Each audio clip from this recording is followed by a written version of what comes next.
A woman in India is in the spotlight because her husband is still forgiven even though he cheated on her 25 times in the last 10 years. The IANS news agency reported that the woman from Assam had always run away with different men since she married Mafizuddin, even though he was hurt many times.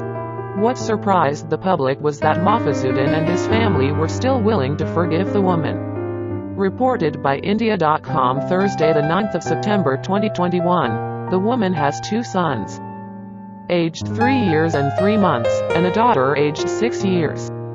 Neighbors told that the woman, who was not identified, was having an affair with many men in the village. The husband revealed that every time his wife came home, he always promised not to have an affair. But a promise is just a promise. The 25th affair in 10 years or the most recent happened on Saturday last week, September 4, 2021. Mafizuddin said at that time he had just returned from work. Mafizuddin said before running away, his wife had taken 22,000 rupees and several items from the house.